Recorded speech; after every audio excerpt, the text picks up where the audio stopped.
going. Hi guys, what's up? It's Tahiry. Welcome back to my channel. If you're new here, hi, hello. Don't forget to click that subscribe button down below and join the fam. I make a lot of fun videos. Also, don't forget to turn on your post notifications because it looks like the girls are watching, but they're not subscribing and turning on notifications. So yeah, let's go do that. Thank you so much. Hi, hello. It's been a minute. Life has been lifing. Your girl is back in school.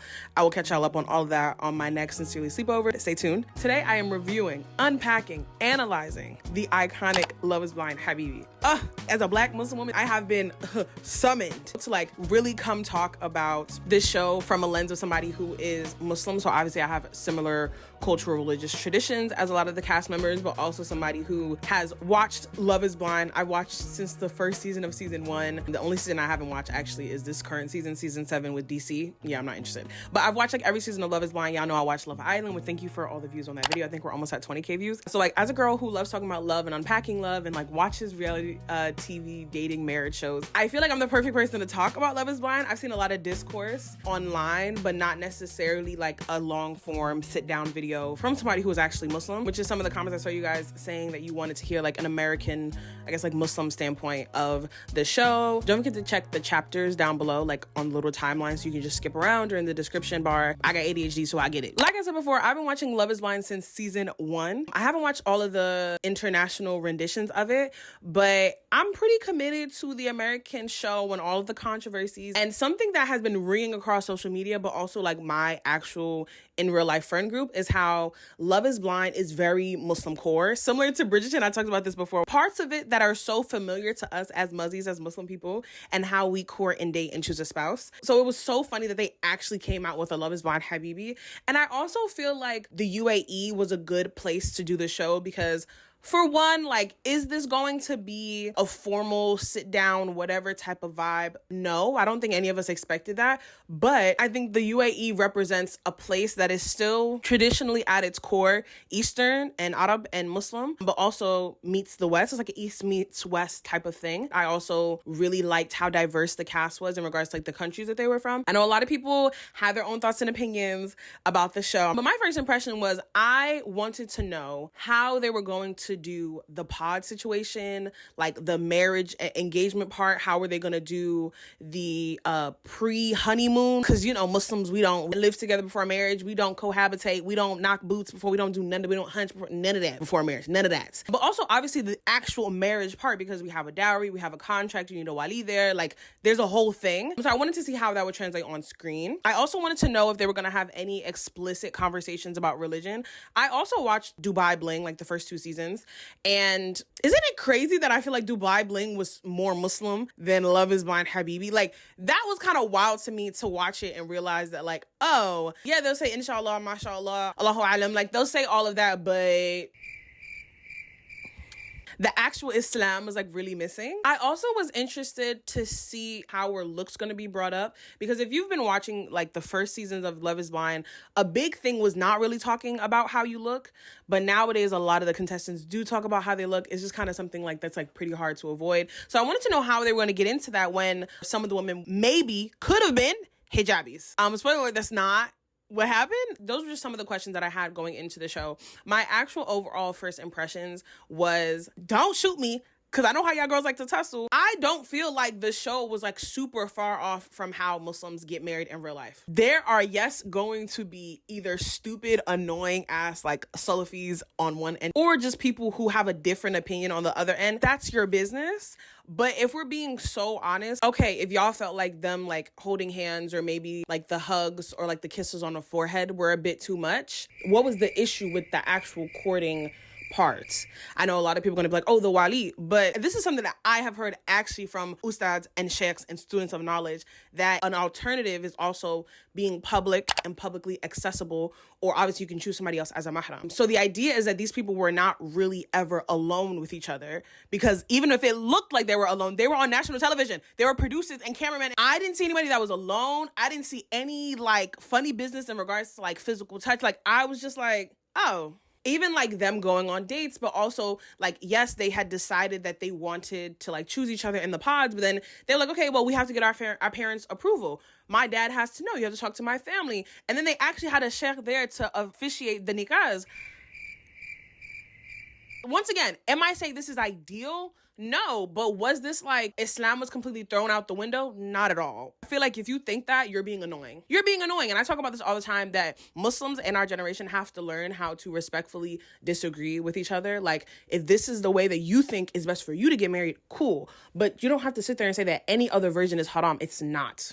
Or maybe people have a difference of opinion. Especially when we talk about like mahrams and walids, it gets a little complicated because, you know, a lot of people, maybe you're a revert, you don't have any Muslim family, you have a complicated relationship with your family, you don't live next to your family. Like, this is not like a cookie cutter type of thing. And it's easy for people to not have a lot of grace for being young Muslim people, maybe in the West, trying to figure out how to court and get married in a way that is Islamically appropriate, but also accessible. So yeah, I didn't think the actual like marriages like process was too crazy. Not at all. Girl, it was so bilingual, trilingual. Is that what the Arab world is really like? I haven't visited any Arab country other than Saudi Arabia, which is the first place I actually ever traveled to when I left the US. I went to Umrah 2 years ago. Alhamdulillah, may Allah invite me back. May Allah invite us all back and me. So I'm not too sure. And all of the Arabs that I know here in the US, they're pretty much like bilingual. They'll speak English and Arabic. Obviously, there's a specific dialect of Arabic, but it was so interesting to see that we're in kind of like an international context.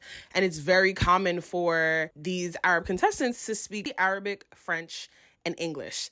That was so intriguing to me. As somebody who y'all already know, I've been teaching myself Spanish. I did a whole video on this on my channel. Go check that out. I, of course, inshallah, want to be trilingual and I want to learn more languages, but also it reminds me of how I communicate with like my different accents and like how different languages are thrown in there. I think it is really powerful and special to be able to communicate in a different way and like to have that capacity. It's a very real moment to be like, okay, this is the language that maybe like I'm just going to use to just communicate these basic things to you. But like if I'm upset, you gonna hear like the French come out. You know what I mean? Like that's so interesting to see that play out for sure. I also think it was interesting to see how they really had contestants from all over the Arab world. I guess I thought there would actually be more like Khaliji people, but I don't know. Was anybody actually from Dubai? I don't know if there were any Emirati people like actually in the cast. I could be wrong, but I remember countries like Morocco, Egypt, Lebanon, Saudi. I also feel like it was really interesting to see once again those moments where East meets West, seeing how certain aspects of Islam or just their own traditional cultures still thrived. Specifically when the men were talking about what they wanted in a partner, respect was like the number one thing across the board, which technically doesn't sound bad, but you're hearing this from an Arab man. When a man starts talking about respect, right, they be the most disrespectful niggas in the building. So yes, it was interesting to see how like some of the ways that they held on to like traditional masculinity and traditional gender roles, but also the ways that those traditional gender roles from like the Eastern world doesn't always align perfectly with the Western world. So for example, I think about masculinity, right? Like I was just talking about like this respect thing, this being a man. That was very apparent, very clear throughout the show. But there's so many aspects of like Arab culture that the West would deem as feminine that the men regularly do. I saw a lot of people talking about this on TikTok, like the men always like, you know, the kissing of each other, how touchy-feely they are with each other. The bromance was strong to the point where I saw somebody on TikTok say like it was homoerotic. And it's just so funny because that's literally just like Arab culture in a lot of ways. You go to the Arab world and you will see men holding hands, like calling each other Habibi, Alibi, like that is very like common. So it's so interesting to see how this thing that is from a Western lens perceived as feminine is joined with the like macho, I'm the man of the house, you're gonna listen to me, everybody's fave, Ammar, who I'll get into the characters in a minute, being like, I don't even want to have conversations. Like if I say something, that's it, my word is law. It's so funny and fascinating to see that play out, but also goes to show that, as we all know, gender expression is not like a blanket statement. It really does change and vary culture to culture and depending on what part of the world you're in. Another thing I noticed, specifically coming from, once again, the Western context of watching Love is Blind, is it's so crazy how you'll watch the American show and men will get all the way to the end of the experiment and then be like, I don't think I'm ready for marriage. What? In Love is Blind Habibi, there was not a question of if the men wanted a wife or if they wanted to be married. And even though that wasn't necessarily always from the healthiest of standpoints, I, as a woman who is like in the marriage market, who be outside, I can appreciate this solid foundation or belief that marriage is important, that marriage is something that a man should aspire towards. Like, I think that's a really beautiful quality. And I know a lot of people are going to be like, oh, well, yeah, like they're Muslim. Like, this is a cultural and like religiously informed opinion, which is true. There are a lot of Muslim men in the USA, in the UK, and are not serious about marriage. So it was nice to see that across the board, I would say all the men wanted to be married. Did they want to be married to those women? Debatable. Were they going to be good partners? Even more debatable. But did they want marriage? Nah, I appreciated that. Also, another first impression, girl, was a lot of love bombing.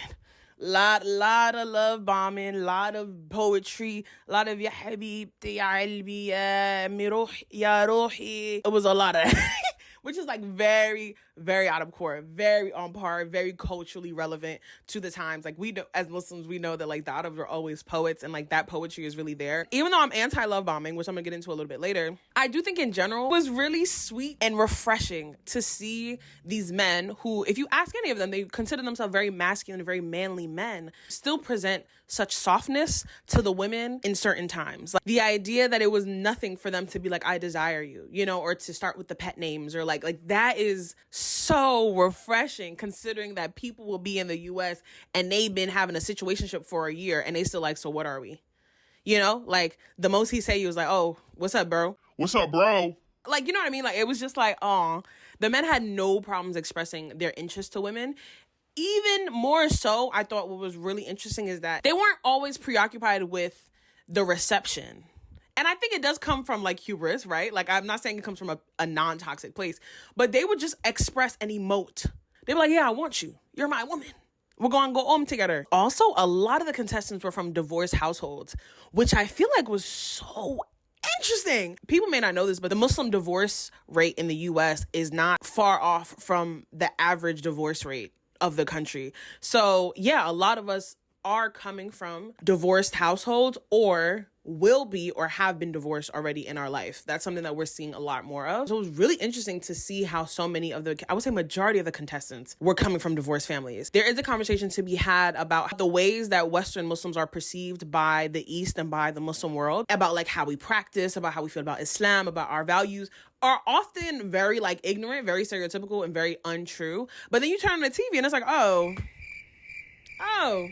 y'all not doing anything different. If anything, hot take. It is not a hot take, actually. I feel like Muslims in the West are more conservative. I feel like we practice more because we have to. Like, when you're in a space where you are marginalized and where Islam is not easily accessible and not everywhere, you have to stand up and show out. You have to hold on to your faith in a way that is more aggressive and more intentional than if you're living in a Muslim country, you know, where Islam and culture really do blend together in a certain type of way.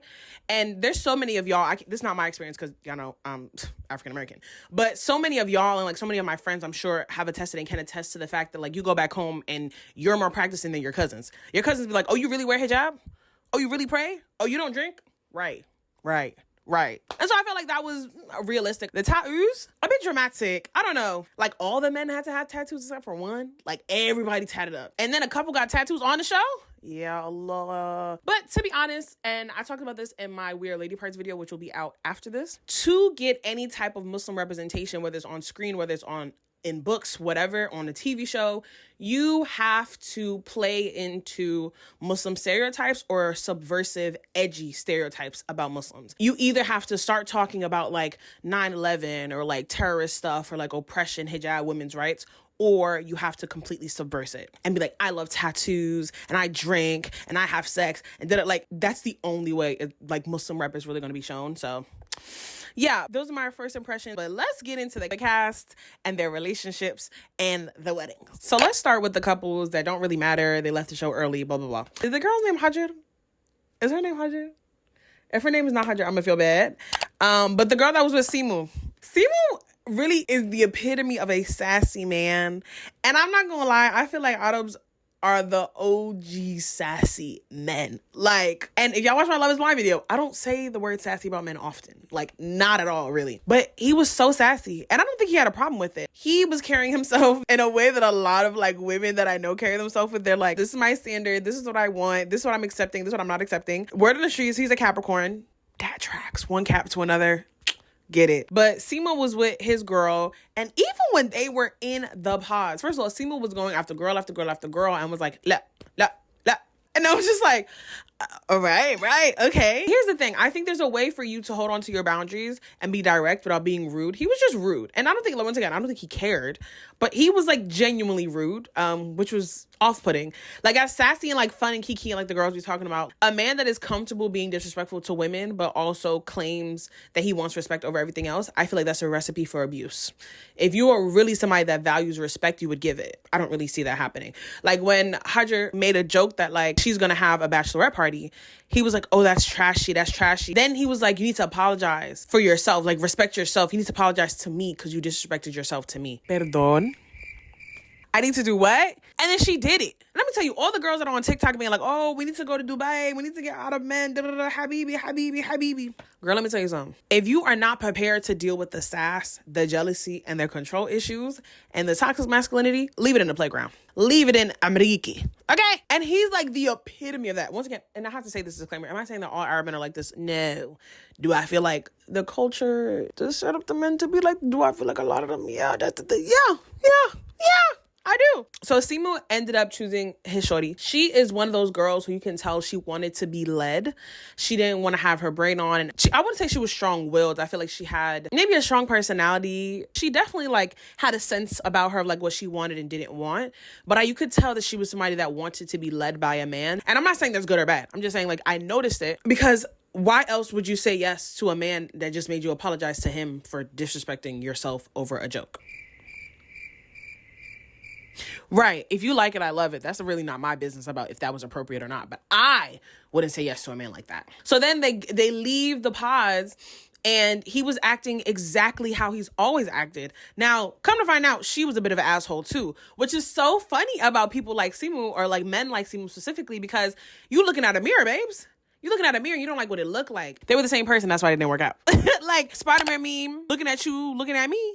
Right. And then leaving her because of that whole fight. The fight with Chafic. We're going to get to that later. Leaving her because of that fight and not having a conversation with her. I'm sorry, but like nobody's going to respect your boundaries if you're being a dickhead. If you're being a dickhead to express them or to get them across. Sorry. Yeah, anyway, next couple. Mido. His name is actually Mohammed. Mido and Nour. Looking at Nour, she is exactly who you would think she would be. Look upon her. What do you think about she? You're exactly right. Whatever you thought. So, you know what I mean? And so nobody should ever be surprised about what she was giving. I do think maybe the thing that surprised some of the men is that I feel like she had personality. I think that she had other qualities in addition to her being a little bit of a caricature. I think she definitely still had certain characteristics that the men were interested by. When she started talking to Mido, I was like, girl, I don't know. You know how in the Love is Blind USA, in the OG seasons, if you weren't finding someone, you kind of went home. Later on, yes, now people were like, okay, let me go to my second option, my triple backup for the other backup, because I want to stay on the show. If I was her, and I knew that I was, like a hot girl, and I knew that I was maybe like baddie Barbie. If I had that vibe, if that was my vibe, if that was my aesthetic, and I wasn't compatible with people, I would have just went home. I do think it got to a point where because she started settling a bit, because she wasn't having the interaction that she wanted, and like the men that she was talking to choose other people over her, whatever, she ended up with Mido, who I didn't have any negative things to say about him originally, but did I feel like they had a spark? No. But once again, if you like it, I love it, shorty. Like, I don't know what you want me to say. That reveal, Mido was like, oh, you're beautiful. He was like, yeah, Jamila. He was like, yeah, jackpot. She was gagged. And here's my thing. Comment down below. And I've always thought this with Love is Blind USA. Even if you can't explicitly talk about looks, right? Because a part of it is obviously like seeing past certain aspects of a person. I don't think it's wild for you to kind of inquire about looks in a really like smart way. You ask somebody about their shoe size, their favorite type of shoes. What sports did they play growing up? What sports did they play now? How active are they? Favorite stores to shop at, like favorite foods, like that's a lot about culture, like music. Like there's ways that you can kind of figure out like what somebody looks like to have just like a sense sense instead of going in fully blind. And I personally don't think that's crazy. And like even Islamically, like obviously we have hijab for men and women. The men forget. Right. We have that as a means to be like, yes, the physical is not the most important thing. But obviously there's like the hadith where Prophet Muhammad ﷺ was saying to one of the Sahabas who was interested in a woman, like, you know, I'm paraphrasing, like, how you feel about her physically, like her looks, whatever. And he was like, oh, you know, I'm not looking. And the Prophet was like, look upon she, you know? So there's the realistic aspect of like, yes, you do have to find your partner attractive.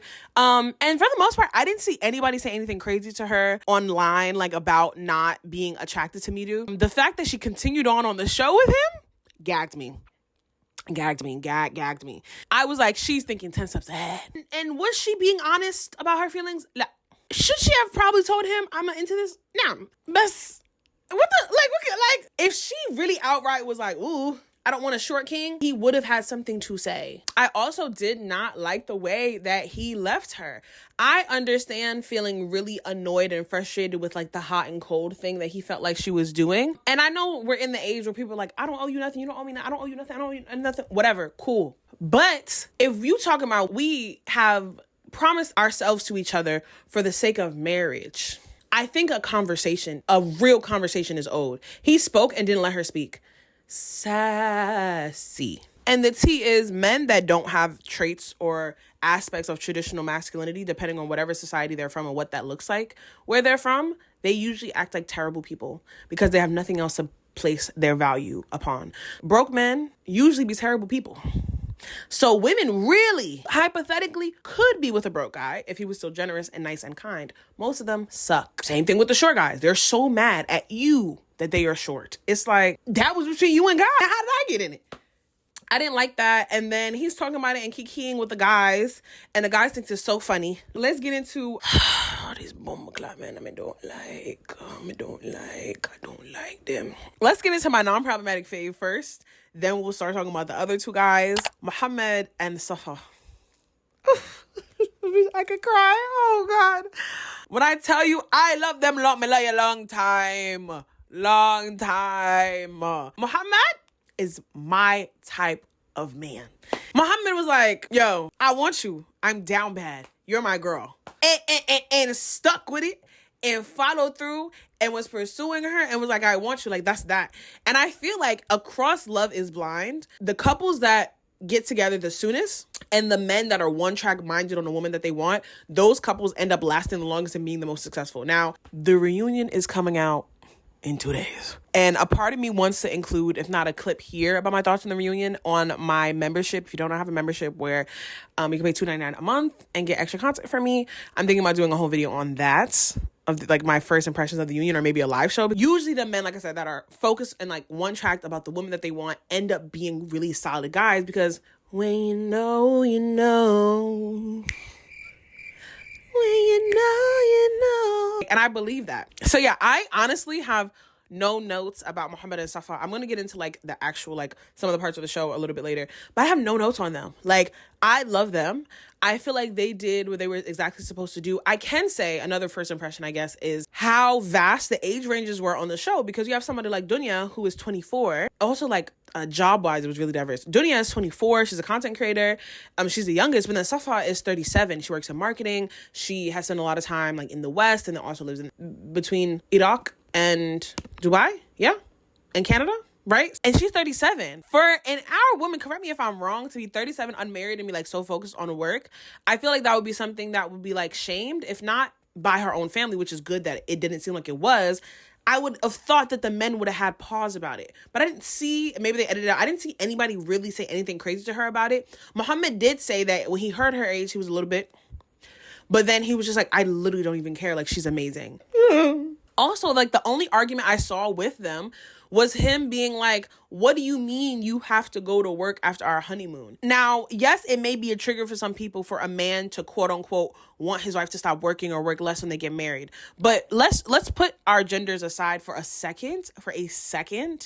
I do think it is normal and healthy for both couples to not be living their life the same way they did as when they were single. If you were doing 40-hour shifts and picking up overtime every week when you were single, that's cool. That's your business. That's your own time. When you're in a marriage, Zoj, with your Zoja, I need you home.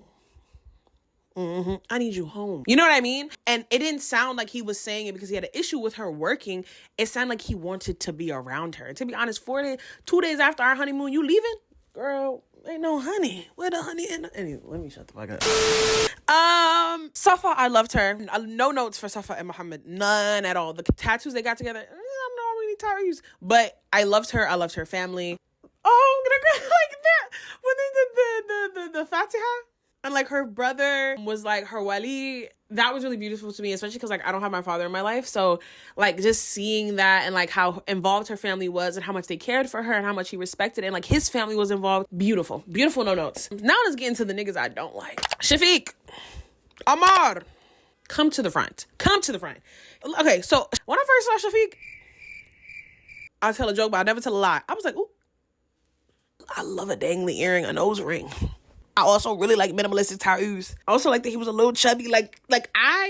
Chafic, probably the most attractive to me. And then Mohammed is like right after. And I'm just talking about like aesthetics. Like I think Mohammed is more of my overall type. Chafic was just like, I was really intrigued by the fact that he grew up in Senegal. Also, the French accent was really interesting. And like him being the one who I think spoke the least Arabic. And how whenever things would go on, he would start speaking in French. Like I just thought that was really interesting. My first moment where I started to not like Chafic is when you see him in the pods being overly flirty.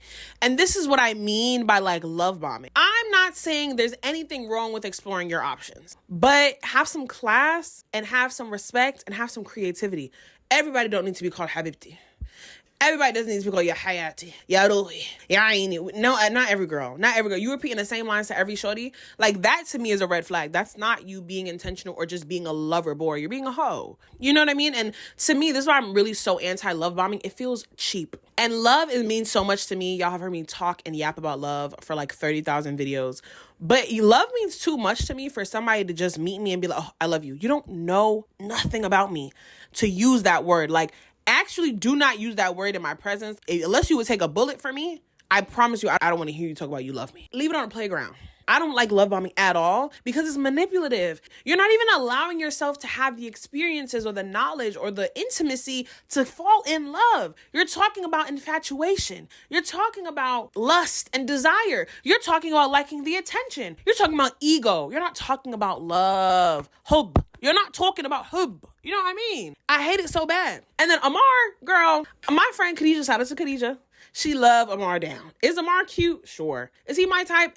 I already knew when I saw him. I knew what type of guy he was. Immediatamente. And so the moment when he sat with Karma, Hayati, my gal. We're gonna talk about her later. When he had his first meeting with Karma, and he was like, oh, that's my girl. It wasn't like Mohammed with Safa. Because with Mohammed and Safa, it was about her. With Ammar and Karma, it was about her filling in this list. Not about who she was as a person, but his idea of her and the ideal version he could turn her into. Another thing I noticed in the show, we need to have a conversation about the way that Muslim men will marry women with the expectation and with the audacity to be like, I am going to change her, to twist her and contour her into being my perfect little wife. La hawla wa la quwwata illa billah. And because when you have this mindset, you're not really courting the woman in front of you. You don't see her. You're not looking at her. You're seeing your desires. You're seeing your list. You're seeing how she fits into the little roles that you have for her of like wife, mom, homemaker, chef. You're not seeing her in the totality of who she is as a person, which is why Ammar asked Karma, my girl, to stop dancing. And he was like, what are you talking about? You're not going to stop dancing for me. Yeah, you didn't see her. But yeah, so he sees Karma and it's like, oh, that's my girl, that's my girl, that's my girl. And then next thing you know, he going to tell Chafic. Chafic is like, yeah, Karma's cool. This is day one. He's talking about, yeah, don't talk to her again. That's my girl. And don't you know, man, Chafic said, oh, raw, bro. I'm not going to talk to her anymore. Perdón. Once again, do I think it's a bad thing for men to have a relationship, a friendship with each other, to nurture and have intimacy between each other as brothers in Islam? Fi sabilillah, la. There's no problem. Best. I have a problem when men are doing certain things for men that they would never do for women. For example, if Karma or Dunya told Chafic or Ammar stop talking to the other women day one, do you think they would? No puedo oírte. Right, you're right. That is what bothered me. And Chafic being like, oh, that's my bro, like, da-da-da. This is what kills me about like masculinity and like all this rah-rah man stuff, because when it's time to be big dog, y'all not being big dog. If there was any time to be masculine and aggressive and a go-getter, it was to get your woman. What you mean? My bro said I can't have you, so I'm backing off. Get in the field, ho. And that's where Karma was like, oh, she's just gonna let me go.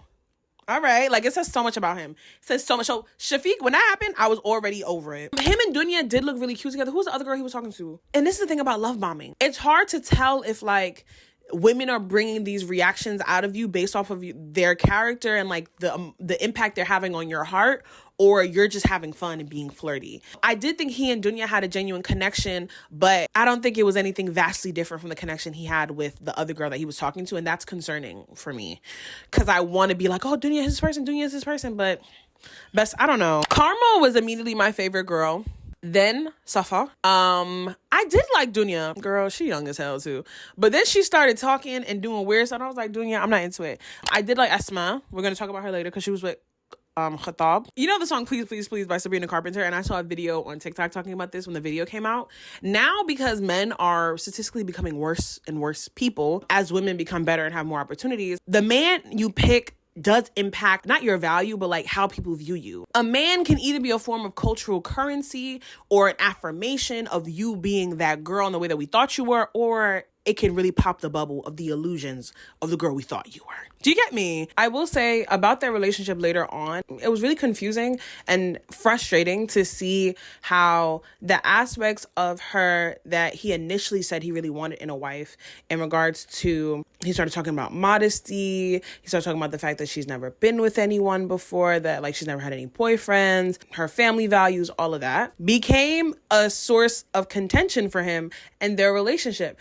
because then he was like, yeah, you could dress up like this for me all the time, when she was wearing her Moroccan kaftan. Once again, like pulling aside the ways that like men will use women's wardrobe to be just annoying and stupid, I don't think it's anything crazy for a partner to have an opinion on their other partner's like clothing choices. But I do think that once again, when you choose someone, you should be aligned with who they are already. But more importantly, talking about like her never having a boyfriend before and being close to her mom specifically came up a lot in the show.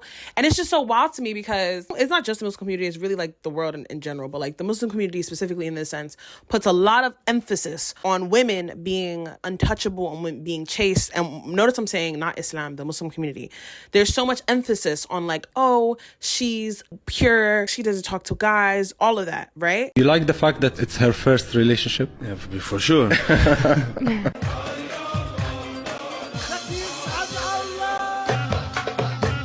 But then he brings that up to like, I think his grandfather went to go to Lebanon, and he's like, she doesn't know anything about relationships. She's never been in one. And also our Muslim community has really convoluted ideas about what the marriage courtship process should look like. So then you tell young Muslims like, oh, you can't have a boyfriend or a girlfriend, but you also can't go out on dates with the person you're courting with, that everybody knows you're courting with, even with friends, like even in a group setting. Okay, so how do you propose that these people learn relationship skills, how to communicate, how to set boundaries, how to be empathetic to each other? How do you expect people, specifically women, to have these conversations if they've never been in environments where these conversations can take place? How would you expect her to know how to deal with her temper? Because men strike a very particular nerve as a woman. How would you expect her to know how to deal with that if it's like, oh, but she doesn't talk to anyone, right? And also women in the Muslim community and a lot of cultures around the world also, like if you have a social life, and I'm not even saying like clubbing or drinking anything, but just like if you have a social life, it's like, oh, she be outside. She's not outside. You know where Dunya is at? She's a content creator in the house with her mama. But then it's, oh, you need to separate from your mom, and I'm going to be number one, and your mom doesn't need to be involved. She's not in our relationship, da, da, da. And once again, is there space for this to be a normal thing to say? Yes. In this context, is it normal or fair? No. She doesn't have her father around. What do you mean she needs to detach from her mother? And in what way are you talking about her detaching? A lot of the times when men have an issue with your parents, your siblings, your friends being around, it's because they're trying to isolate you to do some really harmful stuff to you. And it's specifically, you're talking about isolation plus ignorance because she don't know better, in her words and in his words. Madness and badness, that's a bad combination. That's dangerous. I made a TikTok about this recently. There's nothing more dangerous for a woman to be than ignorant. And so even if it may be annoying for her mom to be there all the time. Let's just be for real. Muslim women are constantly adjusting for their mother-in-laws, for their husbands' mothers. You mean to tell me you can't just let her get acclimated to being married first for a little bit before you start telling her separate from your mama?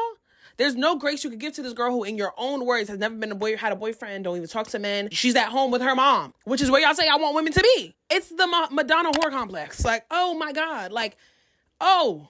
And the whole time that he and Dunya were together, you could just tell he was not in it. Any chance he got to talk about that girl, he was like, oh, can't stand it. He was like, oh, we fight like cats and dogs, but fight. We fight every other day. Every other day? I'm Diane. I don't have energy to fight nobody. I'm fighting my nuffs. I'm fighting these demons. I'm fighting racism, anti-blackness, patriarchy, fat phobia every day. I don't got no goddamn time to be fighting my man every other day. And oh my gosh, Dunya and Nour, I get it though. Is this a hot take? I hope not. I think that jealousy is a normal human emotion. And I don't think emotions have like moral indicators. It's just like you have to be mindful about what you do with them. They are your feelings at the end of the day. You have to be mindful about how you navigate them and what you then do with that jealousy, because that jealousy can push you to be a better person, or it can push you away from people, specifically women. I said this before, I'll say it again. In the path of love, women need women. On the path of love, women need women. Honestly, more than any other time. And so not saying her and Nour had to be best friends, but girl, Nour wasn't doing anything to Chafic. I'm sorry. Nour wasn't doing anything but being herself. And Chafic, whatever attention that Nour was getting, Chafic was giving it to her willingly. Sorry, willingly. Ain't no gun to his head. Nour was his type and he was hers. Call a thing a thing. And it's funny how Mido said that about Nour and had beef for her about it, but didn't have no beef with Chafic. You had nothing to say to Chafic about flirting with your girl, but you mad at your girl for receiving a flirt. Let's talk about Ammar and Karma. Immediately, I got such a good read from Karma in regards to like her energy and her spirit. There was something so cool, calm, and collected and bubbly about her. Also, her name being Karma is so funny to me. And like, I would be scared to mess with a girl named Karma. Let me tell you that. I think that Karma and Ammar did have something going on. Like I said, I feel like Ammar saw Karma as just like a manifestation of the list that he had in his head versus who she was as a person. I think she overlooked some of his problematic qualities. Not that she wasn't aware of them. Let me remind you, Karma is very smart. You could tell. Very smart, very demure, very well-versed in how to handle men of this caliber. You could tell she's kind of like accustomed to it, and she knows how to navigate their temper, their jealousy, to kind of still get what she wants and do her own thing. So a big thing with Ammar and Karma is that, other than the love bombing and like Ammar from day one being like, you're my girl, is Karma, she is a dancer. Now, context, she is a belly dancer, a performer, if you would. She's not a stripper. Okay. And so she brings up that she really likes to dance. When they first start talking about hobby, she's like, I love to dance. And he's like, you know, like he's like, I don't like that. And she's like, well, anyway, so what do you like to do? That's what I mean by like her navigating and moving around things. You know, when they say like women lead from behind, I think that's what she was doing. I think she hoped and had faith in not only herself, like to still stick to her boundaries and like her wants and needs, but also that her relationship or her feelings with Ammar would supersede the toxic, jealous, toxic masculinity stuff. Yeah, no. But anyway, so they both knew it was going to be a thing. And I will say that compared to US, everything was really on the table. Like, I don't feel like there was a lot of lies. I don't feel like there was a lot of secrets. They weren't just transparent with their emotions of romance and love. They were transparent with their emotions of dissatisfaction and anger. Like, Ammar let it be known that he didn't like that she was a dancer. Do you know what I mean? And once again, not saying that that's good or bad. I'm just saying that, to be honest, a lot of like the lying and sneaking that happens a lot that men do, the biggest part that so many women talk about is not only is it like betrayal, right? Because your partner is lying to you, but it's the lack of consent. When you're lying to me, I cannot make an informed choice. And so Karma knew 1,000% what she was getting into with Ammar and still chose him. So whatever happened afterwards, like, you know, she was ready to handle. I did notice that all the men, I think it is Arab culture that I've noticed, like they all really kind of just say what's on the top of their head. Not a lot of koof. Not a lot of koof. It's not very demure around there. And there was also a moment when Karma literally came back to Ammar and was like, I actually don't know if I can trust my feelings because of how fast things move. And this is another reason why I don't like love bombing. Because you're like, ooh, was I just caught up in the swing of things? And was I just caught up in the emotions and the feelings and the butterflies? Or did we really establish a connection that can last us the rest of our lives? And even though she did decide to move forward with him, like that hesitancy said a lot to me. So they leave the villa.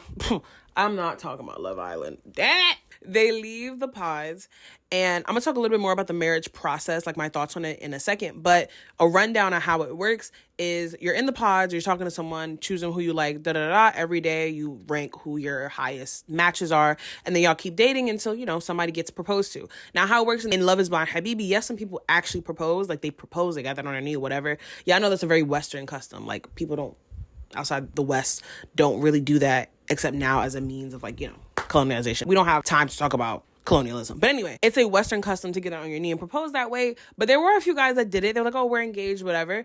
But more so the conversation was, are you ready to go to the next stage with me? We have chosen each other as potential partners, potential mates, exclusively. And now we're going to explore the possibility of actually getting married, which involves getting to know each other better in regards to not living together, but seeing what your lives are like, seeing how your lives blend together. And of course, family approval and permission. For those who don't know, Islamically, it's not necessarily that you have to have your parents' approval, but specifically the father has to like give approval, but also specifically the people marrying have to be in agreement. Forced marriages are not Islamic. If a woman does not consent, if a man does not consent to being married, they are not actually married. Intention is everything. So obviously the parties involved have to consent, but they've already consented because they chose each other. So now it's to see, like, do the parents, whatever, consent as well. And then when they got to the altar, which once again is a very Western American thing, they had their little vows, and then the hosts were there because they couldn't officiate a wedding. That's not how weddings are done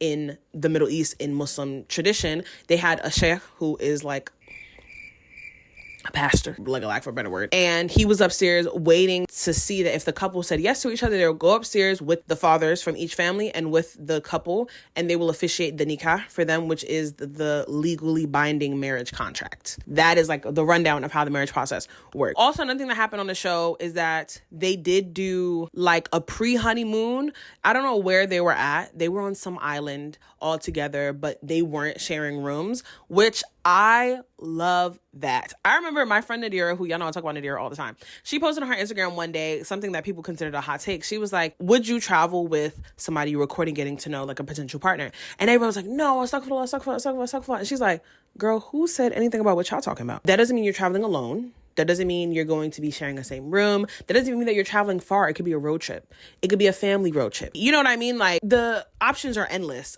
But so many people, and this is my big issue with Muslims when we talk about dating, they are so consumed with what non-Muslims do that the context of we are Muslims talking means nothing. If you say the word dating, and if you see, I have a video on my channel where I talked about being on the dating app, the amount of people to this day that I am blocking and removing their comments because they're like, dating is haram, is so stupid to me. Dating, courting, sit down, whatever, it makes no difference. If we're being honest, things that we talk about that are un-Islamic in Western dating are people in relationships, having relations. The actual going on dates is not haram. Please shut your bomba clot mouth. Like, it bothers me so bad. I personally really like the idea of traveling with somebody that you're getting to know. Prophet Muhammad Safa himself said that one of the ways that you can get to know somebody is traveling with them. And so I think this was a really good opportunity because once again, they were not alone. They didn't have the same room, but they still got to spend some intimate moments with each other, seeing how they are as romantic partners, because I think it's really delusional and stupid as hell, to be honest, for Muslims, specifically Muslim women,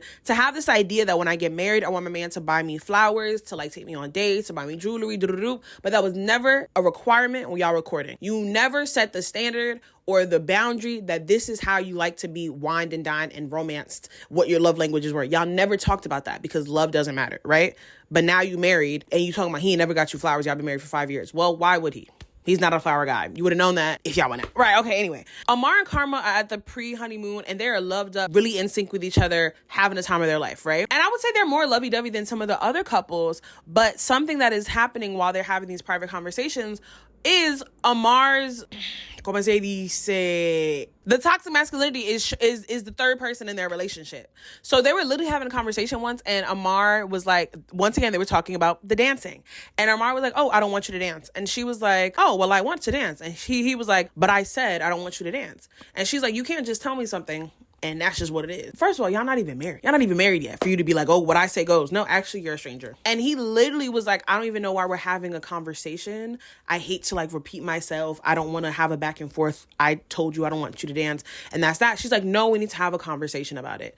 And he was like, my wife cannot be a dancer. That is a big no-no. She was like, okay, I hear you. And I think she wanted to fully see if once again, that relationship that they cultivated, the emotional stuff was enough for her to either give it up or feel like she could sway him to think differently. And I think she was probably hoping that their relationship would sway him differently. But niggas are committed to nothing more than they're committed to patriarchy and misogyny. Let me tell you that. Okay? To power. Let me tell you that. So eventually they get back from the pre-honeymoon and they get back to their real lives, and Karma and Ammar meet up, and she's like, I have to tell you something. He's like, have you made a decision? Because, as much as I love you and I feel like we're cool, I'm not marrying somebody who's a dancer.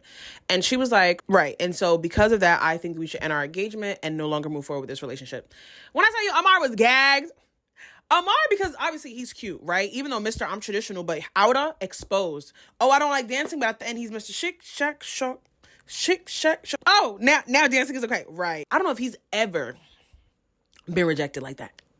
Especially over something that he felt like was so trivial. He literally said to her, like, this is stupid. Like, what do you mean? You're going to give up a great guy like this for Yes. Because it's the principle of the thing, in the words of Raven Simone. It is the principle. And I deeply resonated with this because I could not have somebody in my close friendship circle, nor somebody in my close family, or somebody that is my partner who neglects the importance and significance of the arts in general, but specifically the role it plays in my life. I've said this before. I literally grew up dancing, classically trained dancer, in a whole bunch of genres. I've been dancing since I was 3 years old. I cannot explain to you how dancing is tied to like my soul and who I am as a woman, as a Black person. And so I 1,000% understood when she said no, because same. Like, if a man told me, like, oh, I don't like the fact that you sing, I don't like the fact that you dance, I don't like the fact that you listen to music, we are not compatible. It's simple as that. And I think, like, Muslims are so focused on being like, oh, well, he prays, he looks nice, he come from a good family, get married. You're talking about tying yourself to somebody for the rest of your life. Y'all have more requirements for a job than you do for a man. It's actually ridiculous. So I had so much respect for her in that moment. And I also really love that she threw it back on him, because all of the flexibility and bending that a lot of these men were requiring the women to do, they were not willing to do themselves. You're talking about when I say goes and I don't want, like, this is what I want and that's that, and like make it happen. But you had no wiggle room. You weren't willing to work with her. And people's ideas about head of household, leading a family, whatever aside, you do not see her as an equitable, equal partner in y'all relationship. A Muslim gets, once again, so stupid about conversations about equality because they're thinking about the word from a Western context. But 1,000%, if you are in a marriage or a partnership, even if you're not playing the same roles, we are both still adults willingly entering this arrangement. You are not my father. You're not my daddy. And I think it's such a big red flag for a man trying to be somebody's dad. Your masculinity, your strength as a man, that shouldn't come from the subjugation of women. It actually should come from, and the reason you have it is for the protection of women. The protection of women and children and the vulnerable in your community. Allah made you strong for that. Not to be a tyrant. Talking about, I don't even want to have a conversation. I said it and it's done. That's not even your wife. And she put it back on him that your unwillingness to find a middle ground is why we are no longer doing this. Because I do strongly believe that Karma would have been willing to maybe like discuss the nuances of her dancing and when she would dance, how much she would dance, and like in front of crowds, whatever. Like, I think she was willing to have that conversation. He was not. And if I meet a person who's a rock, like you a brick wall, we don't have nothing to talk about. You literally do not feel like my opinion and the things that are important to me have value to you. And that is also such a red flag in a partner. You're supposed to think about the other person's needs, wants, feelings. If this is important to me and I said it's important to me, that should mean something to you. And the way that he and even stupid Bumbaclot Shafiq were like, oh, that's so stupid. Like, you're not going to find anybody else. Like, huh, good luck. Allah is abundant. Do you hear me? And it's something I say this to myself all the time. Allah is abundant. Allah can make something out of nothing. Allah can make miracles. Has made miracles in your life. And the hardest thing for me to remember as a Black Muslim woman who occupies the body that I have, living in this world, I have to remember that the world is limited, but Allah is abundant. There's a lot of things that the world can't give me, but Allah can. And I think when it comes to a spouse or partner, the scarcity mindset, especially for women, will have you doing stupidness. When you feel like there's a cap of what Allah can bring you, you're going to start acting in a way that is so dishonest and so misaligned with your spirit, but also is so disrespectful to who Allah is and all the blessings he has already given you. You know what I mean? So shout out to Karma, my girl with the fan. Bow! Loved Karma. I hope she got her a good man. Or hope she happy living her best life. I love Karma. The last couple to talk about is Khattab and Asma. Let me just say, I don't have much to say about them. I did like Khattab. Once again, I love the honesty that was there in the show. Him being honest about his size, her being honest about what her usual type is. Like, I appreciated that. I love a big man. She want a puppy. She want a big dog. I love a big man. I ain't see nothing wrong with Khattab. But anyway, really respect Asma for honoring her feelings the whole way through. So when they left the pods and she first saw Khattab, she kind of was like in shock and she really needed a moment. So they took some time off to really like collect their feelings. And then they ended up joining the couples on the pre-honeymoon. That is so honest and real to me. I also saw somebody on TikTok, a non-Muslim girl on TikTok, talking about how the lack of focus on physical touch and physical intimacy has relieved so much pressure from Love is Blind Habibi's contestants compared to Love is Blind USA. In the US version, they use a lack of like physical intimacy as a sign that something is wrong. Perfect example, when the couple see each other, for the most part, they always kiss, which is crazy. You are a stranger that I've never seen you. I was talking to you behind a wall. Why are your lips upon me? That's scary. And so, alhamdulillah for Islam and like the guidelines of also not allowing yourself to be swept away in the physical and in those rush of emotions and really just being honest with yourself. And I realized also in the US version, because of the hoopla of the physicality, you know, when all the couples meet, it's like, did y'all sleep together? Did y'all sleep together? As some type of determining factor of their relationship or their chemistry. And the people that haven't slept together, you see them visibly feeling so weird about it. And overall, this did make me have such a deep appreciation for the Muslim marriage process. It's interesting how by being in like literally the center of the emperor that is like America and being marginalized in so many different ways as a Black Muslim woman, as a Black plus size Muslim woman, sometimes the marginalization and the oppression is so innate that you kind of don't even realize the impact it has on you.